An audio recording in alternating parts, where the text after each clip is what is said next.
Bonjour et bienvenue sur Décodeur Bebop. On va, comme d'habitude, résumer l'actu algérienne et aussi du monde en quelques minutes.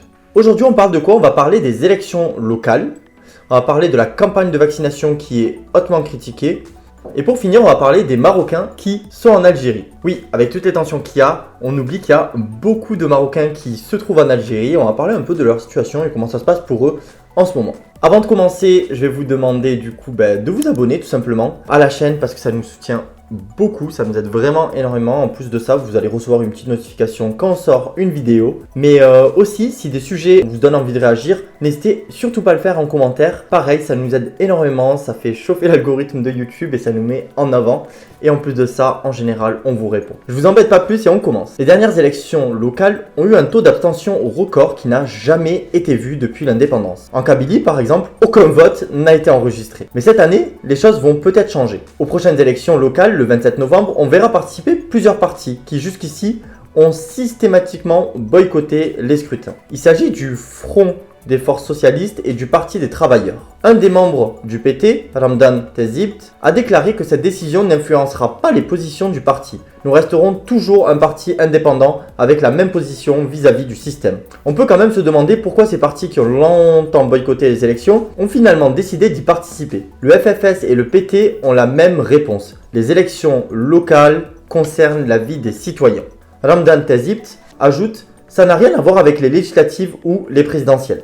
Pour le coup, l'enjeu est de ne pas laisser les assemblées locales à ceux qui ne cherchent que leurs intérêts. Le premier secrétaire du FFS, Youssef Aouchiche, explique que cette décision a été faite pour faire front contre tous ces partis qui œuvrent à la déstabilisation de la sécurité nationale, en qualifiant le mouvement pour l'autodétermination kabyle comme ennemi de la nation. À ce jour, il reste à connaître l'avis du Rassemblement pour la culture et la démocratie. La décision devrait donc être tranchée le vendredi 17 septembre. Donc voilà, est-ce que vous êtes pour justement l'arrêt des boycotts par ces partis-là des élections ou contre? N'hésitez surtout pas à nous le dire en commentaire. On passe directement au sujet suivant. On le sait déjà depuis longtemps, l'Algérie ambitionne de produire 2,5 millions de doses de vaccins chinois dans une usine du groupe Saïdal à Constantine. On vous en a parlé dans de nombreuses vidéos. Selon le gouvernement, le déroulé du processus de production a suivi son cours. La matière première a été réceptionnée le 27 août et actuellement les analyses biologiques et bactériologiques de 3 semaines sont en cours. Le ministre de l'Industrie pharmaceutique assure que le programme de production est à sa phase finale et qu'il n'a enregistré absolument aucun retard. Ce vendredi, le département Lotfi Ben Mohamed a annoncé que la mise en service sera pour fin septembre. Parallèlement, le 4 septembre, l'Algérie a lancé une grande campagne de vaccination qui sera prolongée d'une semaine. Selon les chiffres publiés par le ministère de la Santé, 1 million d'Algériens ont été vaccinés durant les 6 premiers jours de cette campagne. Cependant, l'état d'avancement de cette campagne reste critiqué par les soignants. Il révèle plusieurs failles qui empêchent cette campagne d'être aussi efficace qu'elle aurait pu l'être. Selon le professeur Mostafa Riati, la campagne de vaccination n'a pas eu lieu au moment où il le fallait, c'est-à-dire au moment où il y a eu un début d'engouement pour la vaccination. Mais elle est arrivée au moment où les chiffres de contamination commençaient déjà à baisser. Globalement, le moment où les gens pensaient que la maladie allait partir et qu'ils n'avaient plus besoin de se faire vacciner. Parallèlement, le docteur Bekat Balkani soutient le fait qu'il est nécessaire de sensibiliser encore plus la population sur les bienfaits de la vaccination. Pour lui, en plus de prolonger cette campagne, il faudrait augmenter la communication pour les personnes qui ne croient pas au vaccin et qui sont donc plus sensibles aux fake news. Donc voilà, alors que la vaccination avance, les grosses critiques qui sont faites, c'était de ne pas avoir profité en gros du danger pressenti par le Covid pour faire vacciner les gens et de lancer la campagne de vaccination bien en retard. Donc le nombre de décès a baissé, le nombre de contaminations a baissé et que les gens se sentent beaucoup moins en danger. Ce qui fait que les gens ont moins tendance à vouloir aller se vacciner car ils vont penser que le danger est derrière eux et ce qui va peut-être favoriser donc d'autres vagues. Donc c'est le principal danger. Donc maintenant, à voir si c'est réel ou pas et comment ça va se passer. En tout cas, nous on revient vers vous dès qu'on en sait plus.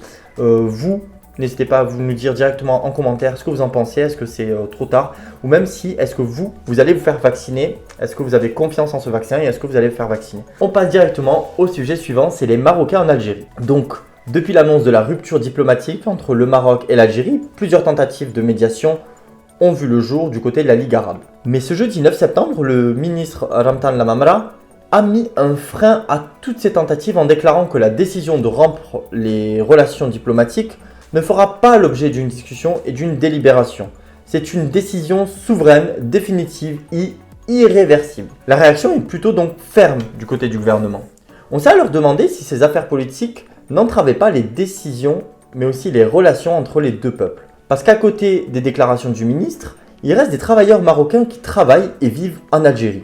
Selon le Centre de recherche algérien en économie appliquée pour le développement, environ 45 000 Marocains vivaient en Algérie au début des années 2010. Bon, bien sûr, ces chiffres ne prennent pas en compte les Marocains venus illégalement en Algérie. Mais quoi qu'il en soit, le journal anglais Middle East Eye a interviewé un certain nombre d'entre eux, et ces derniers ont tout simplement vanté les relations fraternelles entre les deux peuples. Parmi les témoignages, on retrouve celui d'Aleb, un artisan décorateur d'intérieur. Il est originaire de Fès et dit avoir vécu plus de temps en Algérie que dans son pays natal. Dans ses déclarations, il dit « Le Maroc est ma mère biologique et l'Algérie ma mère adoptive ». Lors de l'annonce du gouvernement algérien, Aleb a déclaré être sous le choc. « J'ai fait mes ablutions et ma prière et demandé à Dieu que la situation n'empire pas et que je ne sois pas expulsé et que je puisse trouver une solution pour vivre auprès de ma femme ». Il y a aussi le témoignage par exemple de Mourad, artisan plâtrier, qui est installé à Skida depuis 2006 et qui se dit lui aussi très heureux en Algérie. Les deux hommes espèrent ramener leur famille en Algérie pour y vivre et réserver leur séjour au Maroc pour les vacances. Plusieurs autres travailleurs ont témoigné dans ces interviews et ont tous vécu des expériences positives en Algérie. Si vous voulez d'ailleurs en lire davantage, vous avez l'article en description. Ça nous fait plaisir de voir que ce qui se passe dans la sphère politique et diplomatique n'affecte pas le côté humain et les relations que les deux peuples entretiennent, car ne l'oublions pas, ça reste deux peuples voisins et